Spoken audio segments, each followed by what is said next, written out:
Hello friends, this is Abhishek. Welcome to research plus. आज हम लोग देखेंगे steps of scientific method. NET NTA UGC NET के लिए जो ऑफिशियल वेबसाइट पे जो सिलेबस है, अकॉर्डिंग टू उसी के अनुसार हमारे चैनल पे क्वालिटेटिव वीडियो रिसर्च के लिए लगातार आपको मिलते रहेंगे। तो आइए स्टार्ट करते हैं जल्दी से ये सेशन। और यदि आपको पसंद आए तो आप इसे लाइक करें, सब्सक्राइब करें, और कुछ भी इसमें प्रॉब्लम हो या फिर कोई और नई टॉपिक पे आपको वीडियो चाहिए तो फिर उसके लिए आप हमें कमेंट बॉक्स में मैसेज करें अपना। तो आइए डिस्कशन करते हैं। सबसे पहले we are going to discuss about definitions of scientific method.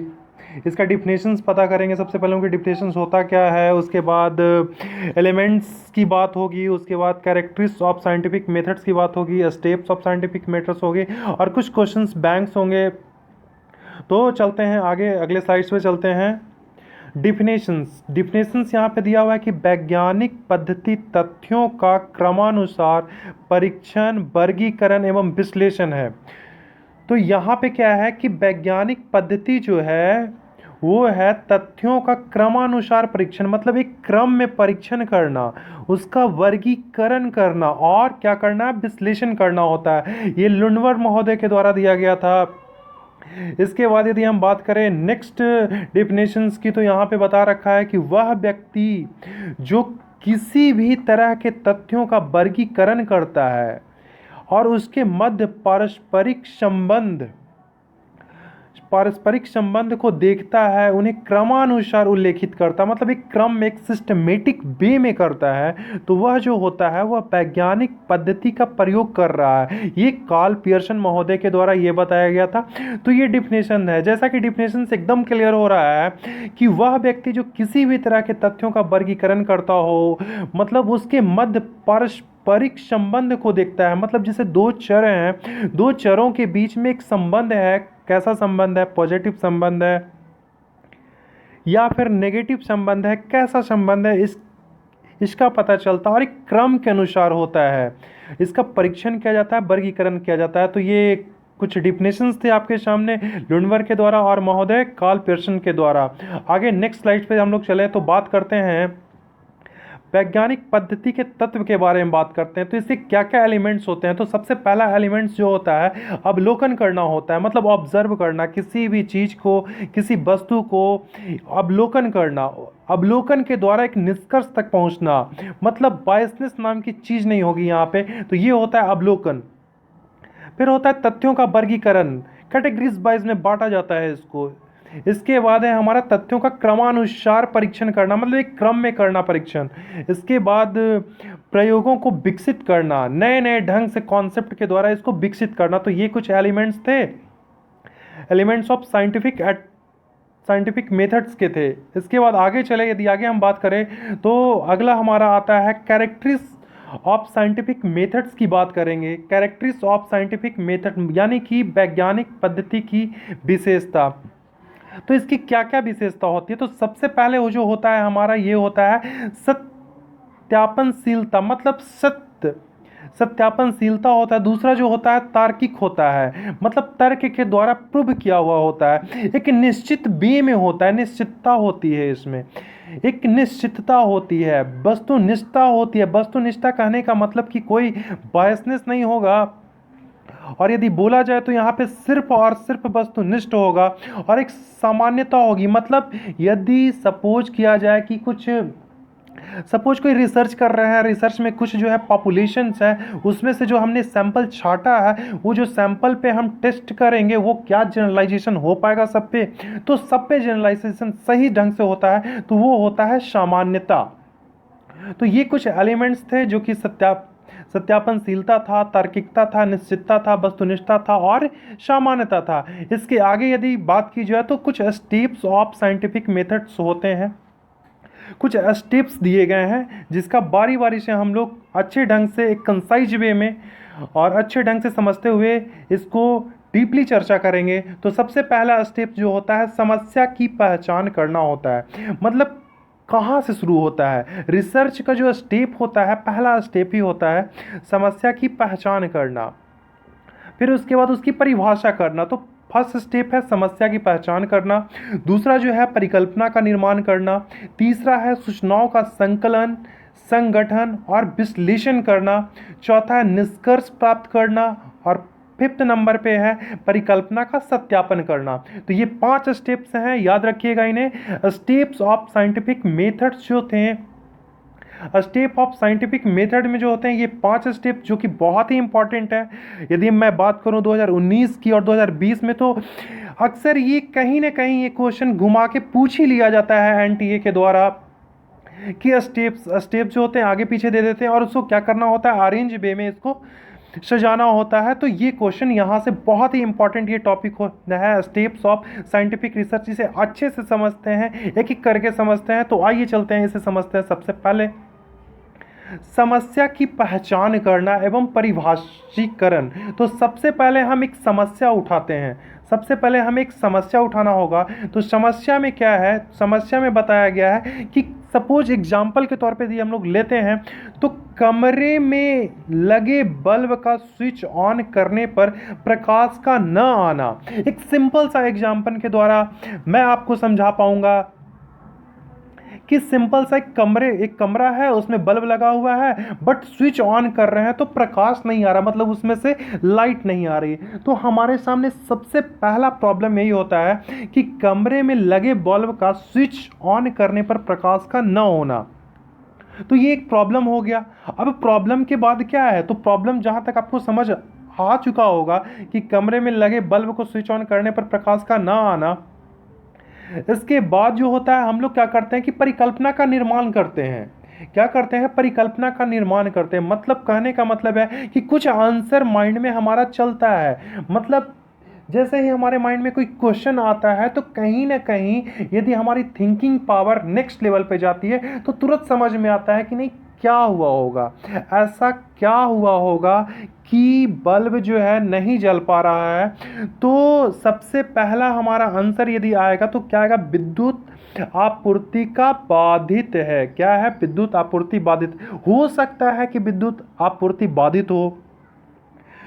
दूसरा यदि बात की जाए तो सॉकेट में बल्ब का प्लग ठीक से नहीं लगा है। सॉकेट, यहाँ पे सॉकेट में बल्ब का प्लग ठीक से नहीं लगा है। तो ये भी हो सकता है, या तो विद्युत आपूर्ति बाधित है, कहीं ना कहीं ये फैक्ट करेगा, या फिर सटीक सॉकेट में बल्ब का प्लग ठीक से नहीं लगा होगा, ये दूसरा होगा। और तीसरा जो है बल्ब का फ्यूज होना। क्या होना, बल्ब का फ्यूज होना। तो यहाँ पे बल्ब जो होगा शायद मेरे हिसाब से या आपके हिसाब से आप ये भी सोचेंगे कि बॉल फ्यूज होगा। तो हमने क्या किया, एक 3 परिकल्पना हमने यहाँ पे बनाया, और भी बहुत सारे परिकल्पनाएं बन सकते हैं। तो हमने यहाँ पे 3 परिकल्पना बनाए। किस चीज़ की परिकल्पना बनाई, तो समस्या का परिकल्पना बनाया। समस्या हमारे पास क्या था, तो समस्या था कि कमरे में लगे बल्ब का स्विच ऑन करने पर प्रकाश का न होना। तो यहाँ पे पहला जो है विद्युत आपूर्ति बाधित है, सॉकेट में बल्ब का प्लग ठीक से नहीं लगा है, बल्ब फ्यूज हो गया है। ये 3 जो आंसर हमारे पास हैं, ये 3 हमने हाइपोथेटिकल रूप से थिंकिंग करके इसे माना है।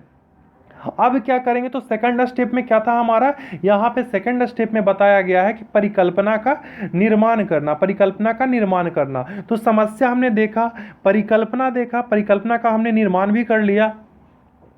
परिकल्पना निर्माण कर लिया हमने, परिकल्पना में 3 परिकल्पना हमने बनाया कि विद्युत आपूर्ति बाधित है, सर्किट में बल्ब का प्लग ठीक से नहीं लगा है, और थर्ड है बल्ब फ्यूज हो गया है। अब आते हैं तीसरे स्टेप पे। तीसरे स्टेप में हम लोगों का था कि सूचनाओं का संकलन, संगठन और विश्लेषण करना। अब क्या करना है कि हमारा सबसे पहला जो था विद्युत आपूर्ति बाधित है। तो विद्युत आपूर्ति बाधित है, तो इसको हम लोग चेक कैसे करेंगे, तो अन्य कमरों में जाएंगे, विद्युत उपकरणों से विद्युत आपूर्ति की स्थिति ज्ञात करेंगे, सब जगह जाके चेक करेंगे कि लाइट आ रही है या नहीं है, आ रही है तो पता चलेगा कि आ रही है या नहीं आ रही। तो एक हमने कर लिया। अब दूसरा क्या करेंगे, दूसरा में है कि सॉकेट में प्लग को पुनः लगाकर स्विच ऑन करना। अब सॉकेट में प्लग को पुनः लगाकर स्विच ऑन किया हमने। फिर क्या करेंगे, तीसरा क्या करेंगे कि बल्ब के फिलामेंट का निरीक्षण करना। बल्ब के फिलामेंट का निरीक्षण करेंगे हम लोग। यदि सपोज अन्य कमरों में विद्युत उपकरण से विद्युत आपूर्ति की स्थिति ज्ञात कर ली, मतलब सब जगह रूम में यदि बल्ब जल रहा है, तो इसका मतलब, कहने का मतलब होगा क्या कि मतलब विद्युत आपूर्ति सही है। फिर क्या करेंगे, सॉकेट में जो बल्ब का जो प्लग लगा हुआ है, उस प्लग का पुनः लगा के स्विच ऑन करेंगे।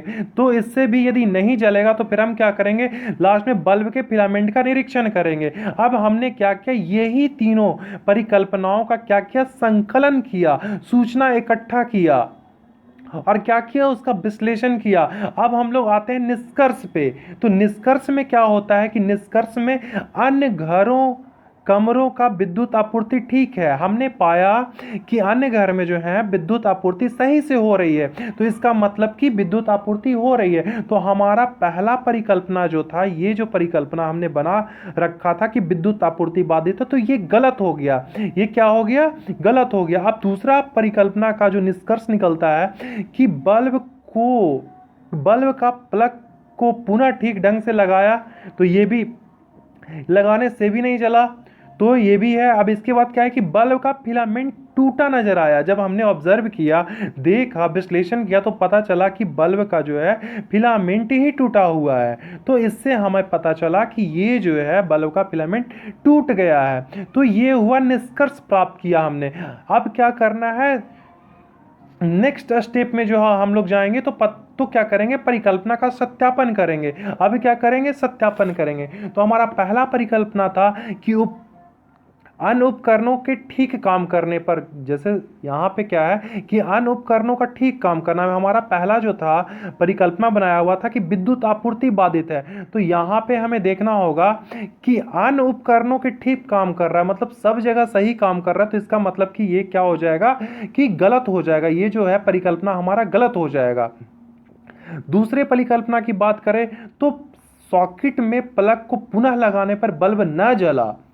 क्या हुआ कि बल्ब नहीं जला, तो इसका मतलब हम ये कह सकते हैं कि ये भी जो होगा क्या होगा, गलत होगा। ये भी जो हमारा परिकल्पना है ये भी गलत है। अब इसके बाद तीसरा हमारा जो परिकल्पना बनाया हुआ था कि बल्ब का फिलामेंट टूटा हुआ नजर आया, तो इसका मतलब कि ये सही है। इसी कारण से जो है हमारा जो का फिलामेंट टूटा नजर आया, तो हम समझ गए कि ये परिकल्पना सही हुआ।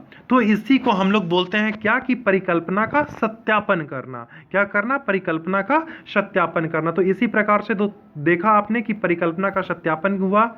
एक बार और हम इसको रिपीट करना चाहेंगे क्योंकि बहुत ही इंपॉर्टेंट चीज है ये। स्टेप्स ऑफ साइंटिफिक मेथड्स में 5 चीजें आती हैं: समस्या की पहचान तथा उसकी परिभाषा करना, परिकल्पना का निर्माण करना, सूचनाओं का संकलन, संगठन तथा विश्लेषण करना। फोर्थ स्टेप की बात करें तो निष्कर्ष प्राप्त करना, और फिफ्थ नंबर पे बात करें तो परिकल्पना का सत्यापन करना। तो हमने समस्या देखा, समस्या के बाद परिकल्पना का निर्माण किया, परिकल्पना निर्माण के बाद सूचना का संकलन, विश्लेषण किया, और विश्लेषण के बाद निष्कर्ष प्राप्त किया, और निष्कर्ष प्राप्त करने के बाद परिकल्पना का सत्यापन किया। तो ये था हमारा आज का topic, steps of scientific methods. और इसका जो क्वेश्चंस, प्रीवियस ईयर का जो क्वेश्चंस बैंक होगा, हम अपने दूसरे वीडियो में सिर्फ और सिर्फ स्पेशल प्रीवियस ईयर का क्वेश्चन अलग से उसका वीडियो बना के देंगे, क्योंकि ये बहुत ही लंबा हो रहा था इस कारण से। आगे भी तो गाइज यहीं पर आज ये एक सेशन कैसा लगा आपको, आप हमें कमेंट बॉक्स में बताएं। और यदि अच्छा लगा वीडियो, यदि सही लगा हो, यदि आपको समझ में आया हो, तो प्लीज़ इस वीडियो को लाइक करें। यदि कहीं पे दिक्कत हो रहा हो या फिर कुछ और नया टॉपिक चाहिए तो उसके लिए आप हमें कमेंट करें। इसके बाद शेयर करें।